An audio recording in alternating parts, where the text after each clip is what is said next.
আসসালামু আলাইকুম রহমতুল্লাহি ওবরকাতুহু। সম্মানিত দর্শক, চাঁদাবাজি নিয়ে সারা বাংলাদেশে যে লোমহর্ষক, হৃদয় বিদারক, মর্মান্তিক, নির্মম এবং নিষ্ঠুর ঘটনা ঘটে চলছে এবং এ সকল চাঁদাবাজির যে সকল ভিডিও ক্লিপ, দৃশ্য সামনে আসছে,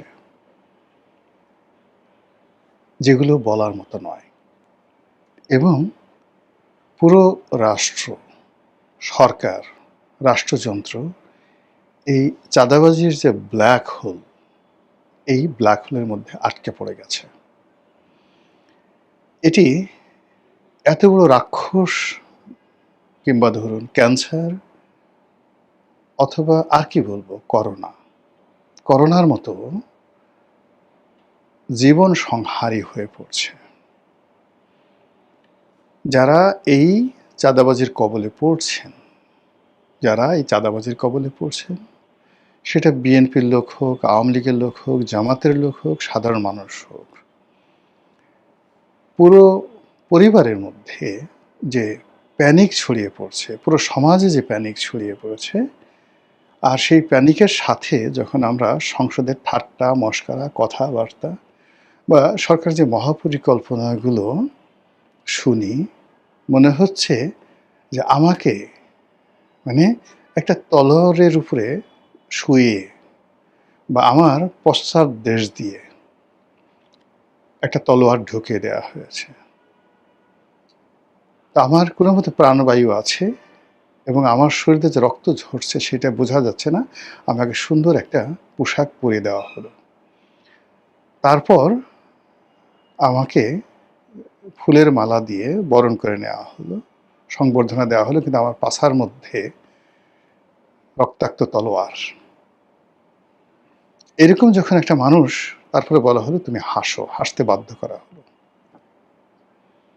যদি আমি না হাসি তাহলে ওই যে আমি যে মরে যাব, এটার সাথে বড় ব্যাপার হলো আমার আত্মীয় স্বজন সবাইকে জিম্মি করে রেখেছে যে বেটা তুমি তো মরবেই, এবং তুমি যদি এখন না হাসো তাহলে তোমার পুরো পরিবারকে মেরে ফেলা হবে। তখন ওই অবস্থায় নিজের শরীরের মধ্যে রক্তাক্ত তলোয়ার নিয়ে একটা মানুষ যখন হাসে, ফুলের মালা গ্রহণ করে, সংবর্ধনা গ্রহণ করে, তার যে মর্মবেদনা, আমাদের এই চাঁদাবাজিতে আক্রান্ত পুরো দেশ, তার সঙ্গে সঙ্গে সারা বাংলাদেশে লোডশেডিং, তার সঙ্গে সঙ্গে অভাব, তার সঙ্গে সঙ্গে অভিযোগ, তার সঙ্গে সঙ্গে মানুষের ব্যক্তিগত কষ্ট, রোগ শোক, বালা মুসিবত। সেই বালা মুসিবতের মধ্যে যখন কর্তা ব্যক্তিরা, ক্ষমতাসীনরা দাম্ভিকতা দেখায়, স্বপ্নের কথা বলে, দেশটিকে চাঁদের দেশে নিয়ে যাওয়ার কথা বলে এবং আরও অনেক কিছু বলে, যে অঝরে কান্না মানুষের ভিতরে সংক্রমিত হয়, সেই কান্নার ফলে একটা জাতি এভাবে যে দীর্ঘমেয়াদে চলে, একটা জাতি প্রাগৈতিক হাসিক যুগে চলে যায়, একটা জাতি তার সভ্যতা হারিয়ে ফেলে, একটা জাতি তার ভব্যতা হারিয়ে ফেলে। এরকম পরিস্থিতি যখন হয়, সে জাতির শিল্প, সাহিত্য, সংস্কৃতি সব কিছু ধুয়ে মুছে ছারখার হয়ে যায়। তাদের যে জাতীয় ব্রেইন, অন অ্যাভারেজ যে মানুষের যে আইকিউ, এটা অবদমিত হয়ে যায়, পুরুষত্ব কমে যায়, নারীত্ব কমে যায়, গর্ভধারণের ক্ষমতা কমে যায়, সন্তান উৎপাদনের ক্ষমতা কমে যায়, কাজ করার ক্ষমতা চলে যায়, এমনকি মৃত্যু ভয়, সে মৃত্যু ভয়ও চলে যায় তাদের। একটা জড় পদার্থে পরিণত হয় একটা জাতি। ঠিক এইরকম ঘটনাগুলো প্রতিদিন সামাজিক মাধ্যমে আসছে। বরিশালে একটা চাঁদাবাজির ঘটনা দেখলাম। একজন বৃদ্ধ মানুষ, দাড়িওয়ালা একজন বৃদ্ধ, তার অফিসে গিয়ে অকথ্য ভাষায় তাকে গালাগাল করা হচ্ছে। এরপরে তার অন্ডকোষ প্রচণ্ড বেগে চেপে ধরা হলো। ব্যথা এবং বেদনা এবং একই সঙ্গে অপমান।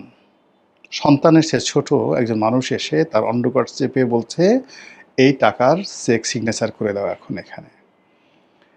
ওই অবস্থায় সেই লোক কিংকর্তব্য বিমূঢ় হয়ে সে চেক নিয়ে বলছে, কত টাকা লিখে দেব, কত যা চাও তাই লিখে দেবো, তুমি আমাকে মেরো না। এটা ভাইরাল হয়ে পড়েছে এই বাংলায়। এখন পর্যন্ত স্বরাষ্ট্রমন্ত্রীর পক্ষ থেকে কোনো বিবৃতি নাই। অপরাধী কারা একটু শব্দ করতে পারছি না। নাম উচ্চারণ করতে পারছে না কেউ। সবাই বলছে বরিশাল শহরে এই ঘটনা ঘটছে। কারা কি? কেউ কোনো কথা বলছে না। এই দৃশ্য যে মা দেখছেন, যে বোন দেখছেন, যে সন্তান দেখছেন, যে অবধ শিশু দেখছেন, যে কিশোর দেখছেন, ইন্টারনেটের কল্যাণে এগুলো এখন যেকোনো হরর মুভির মতো ছড়িয়ে পড়ছে। বিশ্বাস করেন কোনো মানুষ, বিবেকবান মানুষ ঘুমাতে পারছে না। আরেকটা এরকম দৃশ্য দেখলাম। আরেক চাঁদাবাজ। সে বিরাট এক ছুরি, চকচকে ছুরি, সেই চকচকে ছুরি ১ হাত লম্বা বা ১.৫ হাত লম্বা ছুরি। সেই ছুরিকে একজনের হলকম চেপে ধরছে। হলকম চেপে ধরছে।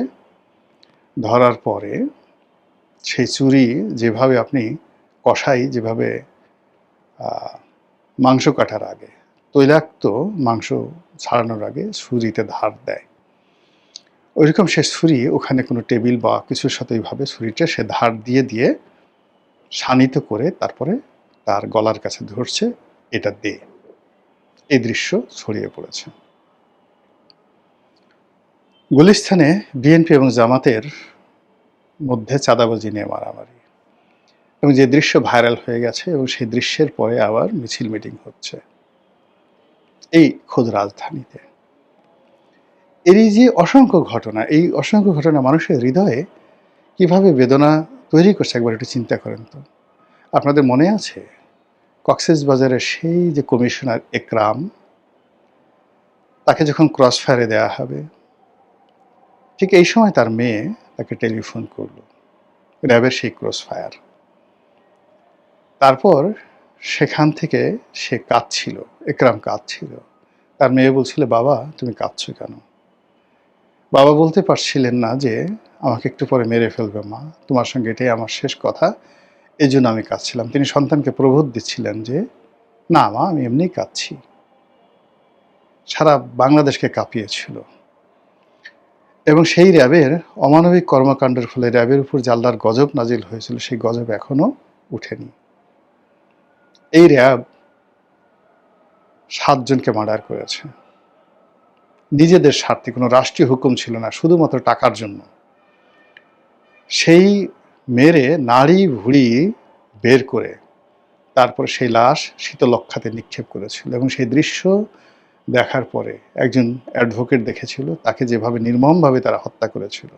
এই র্যাব সারা বাংলাদেশের মানুষকে কাঁপিয়েছিল, সারা বাংলাদেশের মানুষকে ভয় পাইয়ে দিয়েছিল, সারা বাংলাদেশের মানুষকে কাঁদিয়েছিল, এবং মানুষের সে কান্না আল্লাহর আরশে আজিম পর্যন্ত পৌঁছে গিয়েছিল। যারা এই কুকর্ম করেছে তারা, তাদের পরিবার কিভাবে অভিশপ্ত এই সমাজে। একটু দেখেন তো সেই র্যাবের সেই লোকগুলো কোথায়, কি অবস্থা আছে, তাদের আত্মীয় স্বজনের ছেলে সন্তানরা কি অবস্থায় আছে। এই হলো পাপ। এবং যে সরকার আমলে, শেখ হাসিনার আমলে, আওয়ামী লীগের আমলে, যে স্বরাষ্ট্রমন্ত্রীর আমলে এই ধরনের দুর্বৃত্তপনা ঘটেছে, দেখেন তো তাদের জীবন। এই দুনিয়াতে যদি জাহান্নাম বলে কিছু থাকে, এই দুনিয়াতে যদি বিচার বলে কিছু থাকে, এই দুনিয়াতে যদি আল্লাহর আইন বলে কিছু থাকে, আপনি গিয়ে দেখেন সেই সমস্ত মানুষ কিভাবে পশুর মতো জীবনযাপন করছে। কাজেই মানুষের অভিশাপ নিয়ে কখনো কেউ বাঁচতে পারে না। মানুষকে ভয় দেখিয়ে, এই মানুষকে আল্লাহ রাব্বুল আলামিন বলছে তোমরা কাউকে ভয় পাবে না, শুধু আমাকে ছাড়া। তো যখন কোনো একটা মানুষ এই আল্লাহকে ভয় পাবে, আল্লাহর ভয়টাকে ভুলিয়ে কারো হৃদয়ের মধ্যে মানুষের ভয় তৈরি করে দেয়, সঙ্গে সঙ্গে সে আল্লাহর যে কর্তৃত্ব, সেই কর্তৃত্বকে চ্যালেঞ্জ জানায়। হোক সে চাঁদাবাজ, হোক সে দুর্নীতিবাজ, হোক সে মন্ত্রী, হোক সে প্রধানমন্ত্রী, হোক সে রাষ্ট্রপতি, হোক সে ফ্যাসিস্ট, কিংবা কোনো মবকারী, মব সন্ত্রাসী। যখন একটি মানুষ আল্লাহকে ভুলে মানুষকে আল্লাহ ডাকতে বাধ্য হয়, প্রাণ ভিক্ষা চায় মানুষের কাছে, বাবা গো তোমার কাছে প্রাণ ভিক্ষা চায়, আমাকে মেরো না, তখন ওই মুহূর্তে ওই মানুষটি জীবনের তাগিদে শিরক করে বসে। সে আল্লাহকে ভুলে যায়। তার জীবনের মালিক আল্লাহ, তার মরণের মালিক আল্লাহ, তার রিজিকের মালিক আল্লাহ সে ভুলে যায়। ভুলে গিয়ে ওই সন্ত্রাসীকে সে মনে করে সেই আল্লাহ। ফলে একটা শিরকের সমাজ প্রতিষ্ঠিত হয়ে যায়। যে রাষ্ট্র এই শিরক পয়দা করে, যে সরকার প্রধান এই শিরককে প্রশ্রয় দেয়, যে কর্তা ব্যক্তি, পুলিশ থেকে শুরু করে আর্মির যে সমস্ত লোকজন, যারা এই সমস্ত দানব তৈরি করে, যে সকল দানবেরা নিজেদেরকে, শয়তানও কিন্তু কখনো আল্লাহ বলেনি। শয়তানও নিজেকে কখনো আল্লাহ বানায় না। শয়তান এমন ভয় দেখায় না যাতে আপনি আল্লাহর পরিবর্তে শয়তানকে আল্লাহ মান্য করবেন। কখনো আপনি দেখাতে পারবেন না। শয়তান আপনাকে প্রলুব্ধ করে, লোভ দেখায়, লালসা দেখায়, বিপথে নেয় যেন আপনি জাহান্নামে যান। কিন্তু শয়তান আপনাকে কখনো আপনার সামনে অস্ত্র ধরবে না যাতে করে আপনি তার কাছে প্রাণ ভিক্ষা চাইবেন শয়তানের কাছে। হে শয়তান, তুমি আমাকে প্রাণে বাঁচাও। হে শয়তান, তুমি আমার আব্বা, আমাকে মেরো না। এই কথা কখনো শয়তান করে না। কিন্তু আমরা মানুষ যখন অস্ত্র হাতে তুলে নিয়ে আল্লাহকে ভুলিয়ে দেই, আল্লাহর হিকমাকে ভুলিয়ে দেই, প্রকৃতির আইনকে ভুলিয়ে দেই, এবং এই জমিনে সরাসরি আল্লাহকে চ্যালেঞ্জ জানাই, তখন সেই মানুষদের সঙ্গে আল্লাহর যুদ্ধ শুরু হয়ে যায়। সেই মানুষদের সঙ্গে জিব্রাইলের যুদ্ধ শুরু হয়ে যায়। সেই মানুষদের সঙ্গে আজরাইলের যুদ্ধ শুরু হয়ে যায়। সেই মানুষের সঙ্গে গাউস, কুতুব, অলি, আল্লাহ, পীর, মাশায়েখ, আশেকান, জাকেরান, সিদ্দিকগণ, নবী এবং শহীদান সকলে যুদ্ধ ঘোষণা করে। সে মানুষকে যারা প্রশ্রয় দেয়, সেই মানুষদেরকে যারা ওন করে, মানে এই ধরনের খারাপ মানুষদেরকে, তাদের উপর থেকে আল্লাহ রাব্বুল আলামিন তার বরকত উঠিয়ে নিয়ে যান, তার রহমত উঠিয়ে নিয়ে যান, তার হিকমা উঠিয়ে নিয়ে যান, তার হেদায়েত উঠিয়ে নিয়ে যান। আমাদের এই সমাজে যেভাবে চাঁদাবাজি, যেভাবে সন্ত্রাসী কর্মকাণ্ড, যেভাবে সন্ত্রাস মানে পাগলা ঘোড়ার মতো চলছে, প্রত্যেকটা মানুষকে তছনছ করে দিচ্ছে, এ এক অভিশাপ, এ এক প্রাকৃতিক অভিশাপ। যে অভিশাপ আমরা সবাই, যাকে বলে পঙ্গপালের মতো মরতে যাচ্ছি। এ দৃশ্য দেখা যায় না। কার কাছে বিচার চাইব? কাকে বলবো এগুলো ঠেকানোর জন্য? যারা এগুলো ঠেকাবেন তারা গান গাচ্ছেন, যারা এগুলো নিয়ন্ত্রণ করবেন তারা পান খাচ্ছেন, যারা মানুষকে প্রবোধ দিবেন, আল্লাহ রাব্বুল আলামিন যাদেরকে খলিফা নিয়োগ করেছেন, মানুষের মানে জানমালের নিরাপত্তা দেওয়ার জন্য আল্লাহ যাদেরকে মনোনীত করেছেন, তাদের দৃষ্টিতে এই বিষয়গুলো যদি না আসে, তারা যদি এগুলো নিয়ন্ত্রণ করতে অপারগ হয়, কিংবা তাদের ক্ষমতা নাম ব্যবহার করে যদি এই সমস্ত কর্মকাণ্ড হয়, কল্পনা করতে পারবেন না প্রকৃতি কতটা প্রতিশোধ পরায়ণ। আল্লাহর কাছে আশ্রয় চাই, আল্লাহর কাছে পানা চাই যে বিপদে পড়েছি আমরা পুরো জাতি। মহান আল্লাহ যদি আমাদেরকে দয়া না করেন, আমরাও আদ জাতির মতো শেষ হয়ে যাব, আমরাও সামুদ জাতির মতো শেষ হয়ে যাব, আমরা আশ্রয়হীন হয়ে পড়ব। হে আল্লাহ, আপনি জাতিকে রক্ষা করুন, আপনার এই বান্দাদেরকে রক্ষা করুন, আমাদেরকে মাফ করে দিন, আমাদেরকে উত্তম নেতা দান করুন, পরহেজগার নেতা দান করুন, যোগ্যতম নেতা দান করুন।